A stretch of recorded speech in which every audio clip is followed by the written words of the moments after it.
ہر شے، حضرت عبداللہ ابن عمر رضی اللہ تعالی عنہما فرماتے ہیں کہ حضور نے ارشاد فرمایا کہ ہر شے ایک اندازے کے مطابق معین ہو چکی ہے، یہاں تک کہ کسی کا عاجز ہو جانا۔ اب عجز کے مختلف پہلو ہوتے ہیں۔ عجز یہ ہے، بزدلی کو بھی عاجزی کہا جائے گا۔ آدمی کسی کام کرنے سے کسی وجہ سے عاجز ہے، وہ بھی یہ شاکلہ کا حصہ ہے، یہ اس کے جینز ہے، اس کے اندر آیا یہ سب کچھ۔ کوئی بہادر ہے، کسی میں تحور زیادہ ہے، کسی میں احتیاط پسندی زیادہ ہے، مصلحت کوشی زیادہ ہے، کوئی حساب کتاب سے چلنے والا ہے، جو کوئی جو ہے بختر دوڑنے والا، یہ چیزیں۔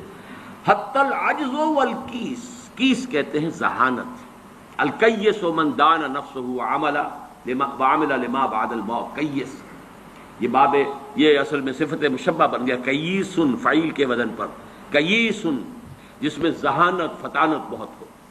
اب یہ ذہانت کسی کی کتنی ہے؟ ذہانت نہیں بڑھ سکتی، شارپ کی جا سکتی ہے، آپ چھری کو تیز کر لیجئے، لیکن یہ کہ اس کا سائز تو وہی رہے گا، چھری تو وہی رہے گی، لیکن یہ کہ ذہانت کو آپ شارپن کر لیں، یا ذہانت کو آپ بروئے کار لے آئیں، لیکن وہ جو بھی دی ہے اللہ نے وہ اتنی رہے گی، اس کے اندر اضافہ نہیں ہوتا۔ یہ ان بلٹ چیزیں ہیں، گیون چیزیں ہیں انسان کے لیے، یہ اس کے شاکلہ کا جز ہے۔ تیسری حدیث، وعن ابی ہریرہ قال، اور یہ جو روایت تھی یہ بھی امام مسلم کی تھی، اور تیسری بھی امام مسلم کی ہے۔ حضرت ابو ہریرہ فرماتے ہیں قال قال رسول اللہ صلی اللہ علیہ وسلم احتج آدم و موسیٰ عند ربہما، اللہ تعالیٰ کے ہاں آدم اور موسیٰ کے درمیان ایک محاجہ ہوا، بحث ہوئی۔ فحج آدم و موسیٰ، فحج، اور آدم جو ہے وہ موسیٰ پر غالب آ گئے۔ قال موسیٰ، حضرت موسیٰ نے یہ کہا انت آدم الذی خلق اللہ بیدہ، خلقک اللہ بیدہ، آپ ہیں نا وہ آدم جسے اللہ نے اپنے ہاتھ سے بنایا تھا، ونفخ فیک من روحہ، اور پھر آپ نے اپنی روح میں سے پھونکا، واسجد لک ملائکتہ، اور سارے اپنے فرشتوں کو آپ کے سامنے سجدے میں ڈال دیا، واسکنک فی جنتہ، اور پھر آپ کو اپنی جنت کے اندر اس نے مقام دیا اور وہاں ٹھہرایا، ثم اہبطت الناس بخطیئتک الی الارض، پھر یہ آپ نے اپنی خطا کی وجہ سے ہم انسانوں کو جو ہے زمین پہ اٹھا دے مارا، زمین پر اتروا دیا۔ گویا کہ الزام پروسیکیوشن کر رہے ہیں حضرت موسیٰ حضرت آدم کی، اللہ نے یہی احسانات آپ پر کیے اور آپ نے اپنی اس غلطی کی وجہ سے ہمارے ساتھ یہ معاملہ کرا دیا۔ قال آدم، اب حضرت آدم کی باری آئی، انت موسیٰ الذی اصطفاک اللہ برسالتہ و بکلامہ، آپ وہی موسیٰ ہیں نا جنہیں اللہ نے چنا ہے، چنا رسالت کے لیے اور اپنے کلام کے لیے۔ کلم اللہ موسیٰ تکلیما، یہ خاص ایک مقام تھا جو حضرت موسیٰ کو عطا ہوا ہے۔ وَأَعْطَاكَ الْأَلْوَاحَ فِيهَا تِبْيَانُ كُلِّ شَيْءٍ، اور پھر وہ آپ کو تختیاں دی تھیں جو سٹون کی، سٹونی ٹیبلٹس، جس کے اندر ہر شے، ہدایت کا پورا سامان موجود تھا۔ وَقَرَّبَكَ نَجِيًّا وَقَرَّبْنَاهُ نَجِيًّا، یہ قرآن مجید میں ہے، اور آپ کو قریب کیا تھا گفتگو کرنے کے لیے، کوہ طور پر بلایا، براہ راست مکالمہ کیا۔ فَبِكَمْ وَجَدْتَ اللَّهَ كَتَبَ التَّوْرَاةَ قَبْلَ أَنْ أُخْلَقَ، تو تم نے کیا دیکھا، تورات میں کیا پڑھا کہ کائنات کی تخلیق سے کتنا عرصے پہلے اللہ نے تورات لکھ دی تھی؟ قال موسیٰ 40 عاماً، تورات میں ہوگا کہیں یہ کہ تورات اللہ نے کائنات کی تخلیق سے 40 برس پہلے لکھ دی۔ قال آدم، پھر حضرت آدم نے فرمایا فَهَلْ وَجَدْتَ فِيهَا وَعَصَىٰ آدَمُ رَبَّهُ فَغَوَىٰ، اس میں آپ نے یہ آیت بھی پڑھی کہ نہیں پڑھی کہ آدم نے اپنے رب کی نافرمانی کی اور وہ راہ ہدایت سے عارضی طور پر وہ گویا کہ منحرف ہو گئے؟ قال نعم، موسیٰ نے کہا ہاں یہ تو میں نے پڑھی۔ قال فتلومنی علی ما عملت عملا كتبه الله على ان اعمله قبل ان يخلقني ب40 سنة، تو اب کیا آپ مجھ پر الزام لگا رہے ہیں اس چیز کے لیے کہ جو اللہ نے لکھ دی تھی میری تخلیق سے بھی 40 برس قبل؟ اخلقہ ہے یہاں پر اخلقہ، جبکہ میں پیدا کیا جاؤں۔ قال رسول اللہ صلی اللہ علیہ وسلم حج آدم و موسیٰ، تو حضور نے فرمایا کہ حضرت آدم جو ہے وہ بازی لے گئے حضرت موسیٰ پر۔ اب یہاں پہ جو لفظ میں چاہتا ہوں خاص طور پر نوٹ کر لیں، اس حدیث میں کئی سوالات اٹھ کھڑے ہوتے ہیں ذہنوں میں، وہ لفظ کتاب ہے، کتب، یہ کتاب ہے اللہ کا وہ علم قدیم، اس کو اسی کے حوالے سے اسی دروازے سے اس حدیث میں داخل ہوں گے تو کوئی اشکال نہیں، اور اگر ادھر ادھر کہیں بھٹک جائیں گے تو پھر یہ کہ اس سے نکلنا نصیب نہیں ہوگا، لیکن یہ اللہ کا وہ علم قدیم ہے جو غلط نہیں ہو سکتا۔ چوتھی حدیث، اچھا یہ بڑی اہم ہے اور یہ 40 نووی میں بھی ہے،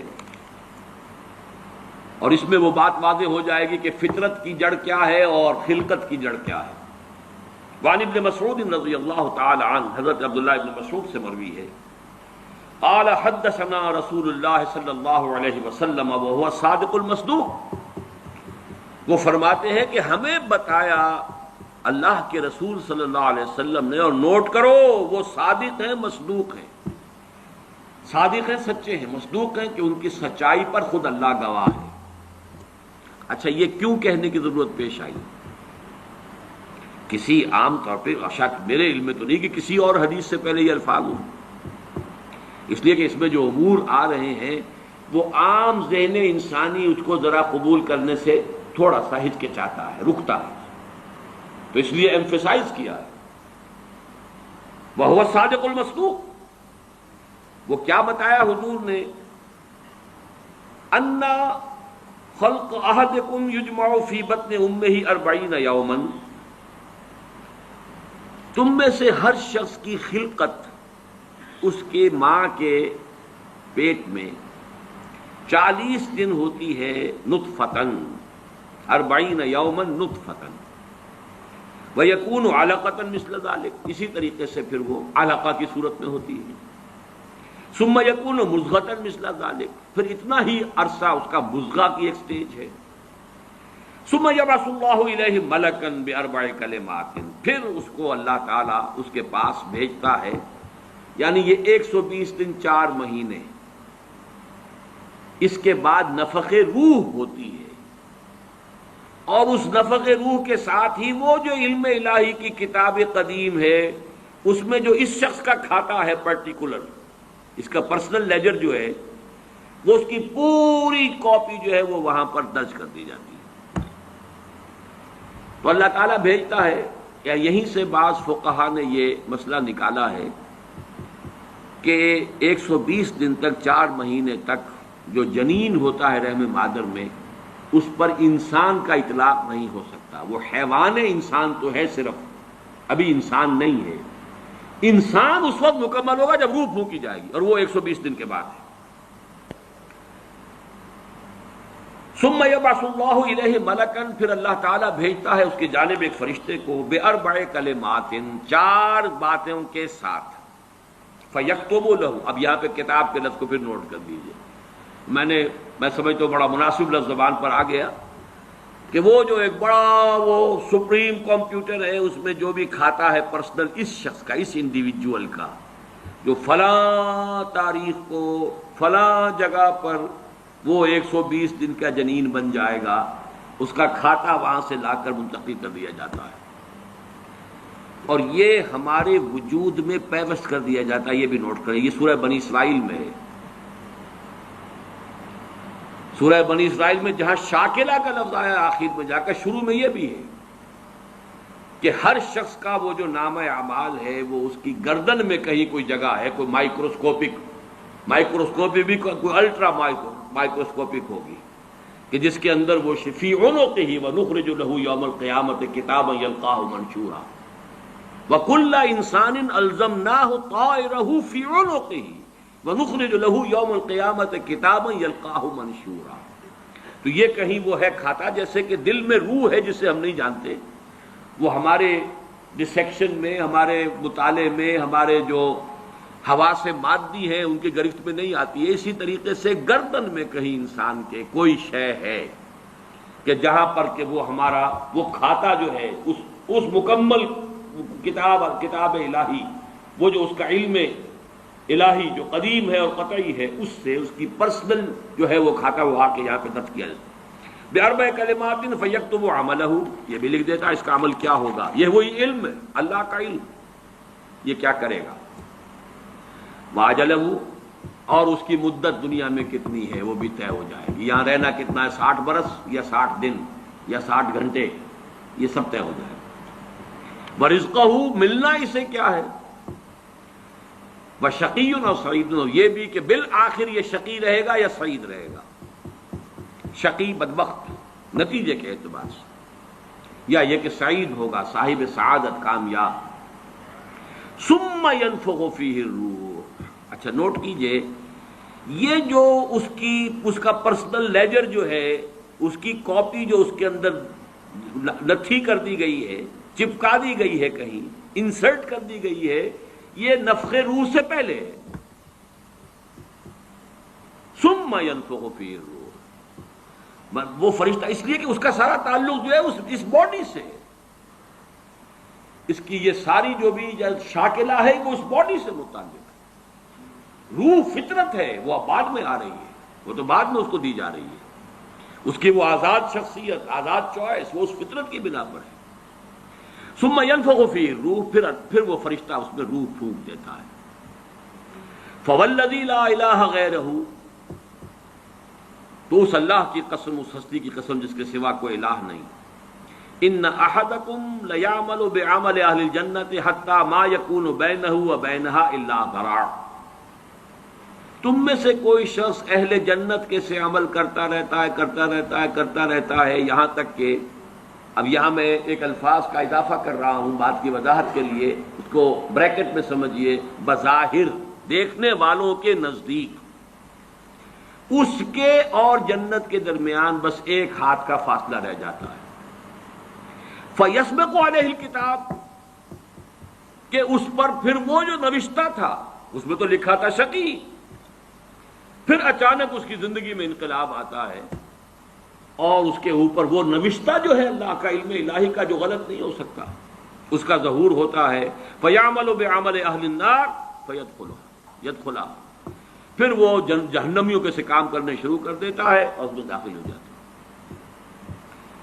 ابھی میرا خیال ہے کہ 1.5 سال یا 2 سال ہو گئے ہیں، ہماری جو تنظیم اسلامی آزاد کشمیر کو ہم نے ایک علیحدہ حلقہ آٹونومس بنایا ہے، اس کے جو امیر ہیں سید مظفر حسین ندوی، بہت بڑی بزرگ شخصیت ہیں، بڑی علمی شخصیت ہیں، انہوں نے وہاں کی ایک بڑی سیاسی شخصیت سے یہ بات کہی، انہوں نے مجھے خود بتایا کہ کچھ لوگ تو ہوتے ہیں کہ جن کی جوانی اور اس کے بعد کے دن بڑے برے گزرتے ہیں آوارگی میں، پھر رفتہ رفتہ بڑھاپے کے آس پاس آ کے پھر وہ کچھ نیکی کی طرف مائل، توبہ تلا کر کے پھر وہ اچھے راستے پہ آ جاتے ہیں۔ کچھ لوگ الٹے ہوتے ہیں کہ وہ پہلے بڑے نیک، بہت صالح، بہت اچھے، بہت محتاط، بہت متقی، لیکن یہ کہ آخری عمر میں آ کے تو ان کا حال جو ہے بدل جاتا ہے اور پھر وہ بالکل مختلف شخص بن جاتے ہیں، اور ان دوسروں میں سے آپ بھی ایک ہیں۔ اور یہ ایک بہت بڑی شخصیت آزاد کشمیر کی، جن سے یہ کہا سید مظفر حسین ندوی، اس لیے کہ وہاں ان کا ایک بڑا اونچا مقام ہے، وہ تعلیمات دینی کا جو پورا محکمہ ہے اس کے بھی انچارج رہے ہیں، اور بھی ندوے کے فارغ التحصیل ہیں۔ مولانا علی میاں اور مولانا مسعود عالم ندوی مرحوم، ان دونوں کے نہایت چہیتے شاگرد۔ بہرحال یہ اسی طرح کا فنومینن ہے جو اس حدیث میں آ رہا ہے۔ وَإِنَّ أَحَدَكُمْ لَيَعْمَلُ بِعَمَلِ أَهْلِ النَّارِ، اور تم میں سے کسی شخص کا معاملہ یہ بھی ہو سکتا ہے کہ وہ عمل کرتا ہے اور کرتا رہتا ہے جہنمیوں کے سے، حتیٰ ما یکون بینہ وبینہا الا ذراع، یہاں تک کہ اس کے اور جہنم کے درمیان دیکھنے والوں کو نظر یہ آ رہا ہے کہ یہ تو اب پاؤں لٹکائے بیٹھا ہے گور میں اور ابھی تک اس کے لچھن بدلے نہیں ہیں۔ فیسبق علیہ الکتاب، لیکن وہ نوشتہ اللہ کا، وہ جو ایک علم خدا بندی کے اعتبار سے وہ تو شقی تھا یا سعید تھا۔ فیعمل بعمل اہل الجنۃ فیدخلھا، تو وہ اب اہل جنت کے سے کام کرتا ہے اور جنت میں داخل ہو جاتا ہے۔ یہی حدیث جو ہے آگے چل کر اسی مضمون کی حدیث نمبر 17 میں بھی آئے گی، اسی مجموعے کے اندر، اگر ہم وہاں تک پہنچ گئے۔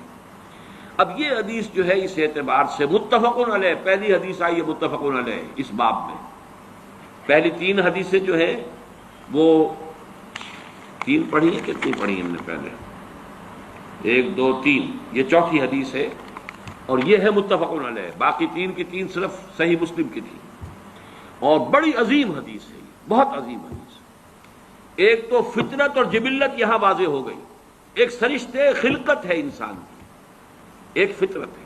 فطرت ہے، اس کا تعلق اس کا روح ملکوتی سے ہے، وہ روح ہے. ثم ينفخ فيه الروح، روح پھونکتا ہے اس سے پہلے 120 دن کا جو یہ جنین ہے، جو امبریو ہے اور وہ لیونگ ہے، اس کے اندر لائف کے تمام جو بھی اوصاف ہے وہ موجود ہے، وہ تو پہلے دن سے ہے. سپرمیٹوزوئن بھی اگر تھا تو وہ بھی زندہ تھا، متحرک تھا، فعال تھا. اور اگر اووم تھا ماں کی طرف سے تو وہ بھی زندہ شے تھی، لیونگ ایک آرگنزم ہے. لہذا کوئی وقت بھی اس کے اوپر ایسا تو نہیں آیا، وہ تو حیات سے حیات چلی آ رہی ہے. وہ ماں کی حیات اور باپ کی حیات، ان دونوں سے مل کر حیات کا ایک سلسلہ جو ہے وہ شروع ہو گیا. لیکن 120 دن کے بعد وہ مرحلہ آتا، اس سے پہلے خلقت ہے صرف. اور اس خلقت سے تعلق ہے ان 4 چیزوں کا جس کا تعلق کتاب سے. یہ ہے گیون چیزیں اس کے لیے. البتہ یہ کہ اس کے بعد جب روح پھونکی گئی، یہ روح وہ ہے کہ جو اس کا اپنا چوائس ہے. اب دیکھیے، اگر کسی کی خلقت کے اندر بدی کے رجحانات بہت تھے، اس کی روح سٹرگل کر رہی ہے شاکلہ کے اندر، شاکلہ سے باہر نکل نہیں سکتی. Great resistance it has to overcome. کرتے یوں سمجھیے کہ جیسے دیمک جو ہے کسی چوکھٹ کو اندر سے کھا رہی ہے. ایک وقت آتا ہے کہ وہ اوپر ظاہر ہو جاتی.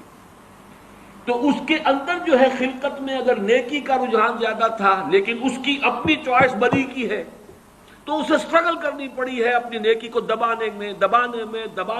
اس وقت تک نیکی ظاہر ہو رہی ہے لیکن بالآخر وہ کامیاب ہو جاتا ہے، اس لیے کہ وہ شقی تھا اور آخر میں وہ دیمک جو ہے شقاوت کی وہ ظاہر ہو جاتی ہے. اگر بدی کے رجحانات اس کی خلقت میں زیادہ تھے، گیون شاکلہ جو ہے وہ نیگیٹو زیادہ تھا، وہ کوشش کر رہا ہے. اب یہ سٹرگل جو ہے انسان کی شخصیت کے اندر ہو رہی ہے. اللہ جانتا ہے اس کو، دیکھنے والوں کو تو یہ نظر آئے گا وہی کام کر رہا ہے جو پہلے 10 سال پہلے کر رہا تھا، آج بھی وہی کر رہا ہے. انہیں نظر نہیں آئے گا کہ اس نے کتنی محنت کی ہے، کتنی بار گرا ہے پھر اٹھا ہے، پھر گرا ہے پھر اٹھا ہے، کتنی مرتبہ جو ہے اوور پاور کیا ہے اسے اس کی اس خلقت نے اور شیطانی وساوس نے جو اس کو اور سپورٹ کر رہے ہیں. لیکن اس نے اپنی he has not given up his struggle، اس کے اندر لگا رہا ہے یہاں تک کہ بالآخر کامیاب ہو گئے. لیکن دیکھنے والوں کو جو نظر آئے گا اس کے اعتبار سے حدیث نے بات کو واضح کر دیا. کوئی اشکال نہیں، الحمدللہ میرے ذہن میں کوئی اشکال اس حدیث کے درجے میں باقی نہیں رہا. اب آگے چلیے 5ویں حدیث ہے. وعن سهل بن سعد رضی اللہ عنہ قال قال رسول اللہ صلی اللہ علیہ وسلم ان العبد ليعمل عمل اهل النار وانه من اهل الجنہ ويعمل عمل اهل الجنہ وانه من اهل النار وانما الاعمال بالخواتیم. آخری فیصلہ ہوگا اس کے اس آخری وقت کا جو معاملہ ہے اس کے اعتبار سے. اب یہ اس کی وضاحت کی ضرورت نہیں، یہ بھی متفق علیہ ہے. 6 حدیث. وعن عائشہ رضی اللہ عنہا قالت دعی رسول اللہ صلی اللہ علیہ وسلم الى جنازۃ صبی من الانصار. حضرت ام المومنین حضرت عائشہ صدیقہ رضی اللہ تعالی عنہ فرماتی ہیں کہ حضور کو دعوت دی گئی، آپ سے درخواست کی گئی، انصار میں کسی بچے کا انتقال ہو گیا کہ آپ اس کی نماز جنازہ میں شرکت فرمائیں، پڑھائیں. فقلت یا رسول اللہ، میں نے عرض کیا اللہ کے رسول، یعنی اب اس میں یوں سمجھیے کہ جو چیز امپلائڈ ہے آپ خامخواہ یہ وقت لگائیں گے، جائیں گے، دعا کریں گے، آمد و رفت کی آپ کو مشقت جھیلنی پڑے گی. تو بالہذا یہ تو ایک بالکل ہی پاک وجود، کوئی اس نے برائی کمائی ہی نہیں، انفینسی میں یا چائلڈ ہوڈ میں اس کا انتقال ہو رہا ہے. تو بالہذا عصفور من عصافر الجنہ لم یعمل السوء. وہ تو جنت کی چڑیوں میں سے ایک چڑیا تھی، چلی گئی، اس نے کوئی کام کیا ہی نہیں. ولم یدرک ہو، نہ اس نے کوئی برا عمل کیا، نہ برے عمل کے قریب پھٹکا، اس کا ادراک بھی نہیں، اسے ابھی بدی کا کوئی شعور ہی نہیں تھا. فقال، اب حضور نے فرمایا او غیر ذالک یا عائشہ، اے عائشہ کہیں ایسا تو نہیں کہ بات اس کے برعکس ہو. ان اللہ خلق للجنت اہلا، دیکھو اللہ تعالیٰ نے جو مخلوق پیدا کی ہے اپنے انجام کے اعتبار سے ان میں سے کچھ جو ہے وہ جنت کے لیے، خلقہم لہا وہم فی اصلاب آبائہم، اگرچہ وہ ابھی اپنے باپوں کی پیٹھوں میں صلب میں ہوتے ہیں تب بھی ان کے بارے میں علم خداوندی میں کچھ طے ہے۔ وَخَلَقَ لِلنَّارِ أَهْلًا خَلَقَهُمْ لَهَا وَهُمْ فِي أَصْلَابِ آبَائِهِمْ، اسی طریقے سے چاہے ابھی کچھ لوگ اپنے والدین اپنے آبا دادا کی ابھی پشت کے اندر ہی ہے، ابھی وہ باپ تک بھی منتقل نہیں ہوا ہے، لیکن یہ کہ اللہ کے علم میں ہے، ہم نہیں کہہ سکتے کہ کس کا کیا انجام ہونا ہے، یہ ہمارے علم کی بات نہیں ہے، یہ اللہ تعالیٰ کے حوالے علم خداوندی میں۔ ہمارا کام شریعت کا کیا ہے؟ مسلمان کا جنازہ ہے جاؤ پڑھو، چاہے بچہ ہو، مشرک کا بچہ ہے اس کا آپ جنازہ نہیں پڑھ سکتے، بس بات ختم ہو گئی۔ ہمارے لیے شریعت ہے اور وہ ہے اس ظاہر کے اعتبار سے، حقیقت میں کس کا کیا انجام ہونے والا ہے وہ اللہ بہتر جانتا ہے۔ 7ویں حدیث، وعن علی رضی اللہ عنہ قال قال رسول اللہ صلی اللہ علیہ وسلم ما منکم من احد الا وقد کتب مقعده من النار ومقعده من الجنہ، قالوا یا رسول اللہ افلا نتکل علی کتابنا وندع العمل۔ حضرت علی سے اب یہ بڑی حکیمانہ یعنی حدیث ہے، حضرت علی سے مروی ہے رضی اللہ تعالی عنہ کہ حضور نے ارشاد فرمایا ما منکم من احد، تم میں سے کوئی شخص ایسا نہیں ہے، کوئی شخص نہیں ہے مگر یہ کہ لکھا جا چکا ہے اس کا ٹھکانہ یا جنت میں یا دوزخ میں، یعنی اللہ کے علم میں طے، اللہ کے علم میں معلوم ہے، محنت کرو گے کوشش کرو گے لیکن یہ کہ جو انجام ہے وہ اللہ کے علم میں ہے، کتاب میں من قبل ان نبراہا، وہ تو اس علم میں الہی کی جو کتاب ہے ام الکتاب، اس کتاب کے اندر سے جو بھی ہے وہ در حقیقت وہ اس کا ظہور ہوگا بالآخر۔ تو لوگوں نے کہا قالوا یا رسول اللہ، اب یہ جو نتیجہ نکلتا ہے نوٹ کیجئے، افلا نتکل علی کتابنا وندع العمل، تو کیا پھر ہم توکل نہ کریں، بھروسہ نہ کریں اپنی کتاب پر، جو بھی لکھا ہوا ہے وہ تو ہونا ہی ہے، پھر عمل چھوڑ دیں، یہ مشقت بھاگ دوڑ یہ وہ اس کے لیے کائے کے لیے؟ قال اعملوا، نہیں، عمل کرو، محنت کرو، جد و جہد کرو، امکانی حد تک کرو، فکل میسر لما خلق له، ہر شخص تدریجاً اس کی تیسیر ہوتی چلی جائے گی، میسر، اس کو ذرا لفظ کو نوٹ کر لیجئے اس لیے کہ اس حدیث میں یہ ذرا ثقیل شکل میں بھی آگے آ رہا ہے 2 مرتبہ۔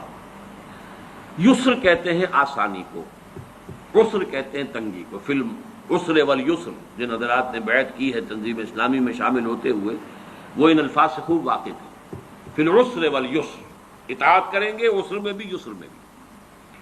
اب یسر سے باب تفعیل تیسیر، یسرا یوسر تیسیراً، کسی شے کو میسر کر دینا، آسان کر دینا، سہج سہج پہنچا دینا، جیسے کہ جو سورۃ اللیل ہے آخری پارے میں فَسَنُيَسِّرُهُ لِلْيُسْرَى فَسَنُيَسِّرُهُ لِلْعُسْرَى، آہستہ آہستہ ہم اسے اليسرا میں پہنچا دیں گے یا آہستہ آہستہ وہ العسرا میں پہنچ جائے گا۔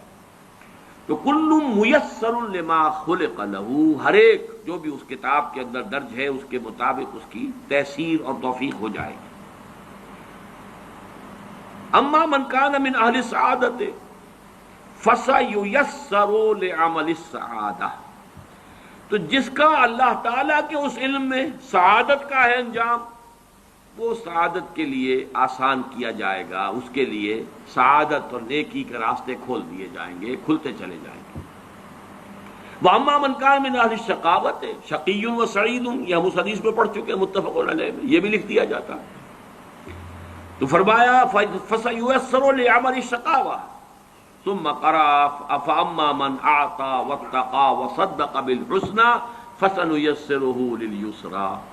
اب یہاں دیکھیے آیت جو کوٹ کی ہے آپ نے وہ بالکل وہی ہے، 4 شرطیں پہلے انسان پوری کرتا ہے، 3 کم سے کم 3 آتی۔ فأما من أعطى، واتقى وصدق بالحسنى فسنيسره لليسرى۔ جو شخص اعطا، جود، سخاوت، لوگوں کی تکلیفوں کو رفع کرنے کے لیے اپنا مال خرچ کرنا، اس کے لیے کوشاں رہتا ہے، پھر بچتا ہے، لوگوں کی دل شکنی سے بھی بچتا ہے، لوگوں کو نقصان پہنچانے سے بچتا ہے، اللہ کے احکام کو توڑنے سے بچتا ہے، اور صدق بالحسنى، اور جو بھی سچی اور اچھی بات سامنے آئے اس کی تصدیق کرتا ہے۔ یہ تین شرطیں پوری کرو گے فَسَنُيَسِّرُهُ لِلْيُسْرَىٰ، تو ہم اس کو سہج مشکلات جو ہیں اس راستے کی آسان سے آسان کر دیں گے، دروازے کھولتے چلے جائیں گے، جیسے کہ فرمایا وَالَّذِينَ جَاهَدُوا فِينَا لَنَهْدِيَنَّهُمْ سُبُلَنَا، اپنے راستے ان کے لیے کھولتے چلے جائیں گے۔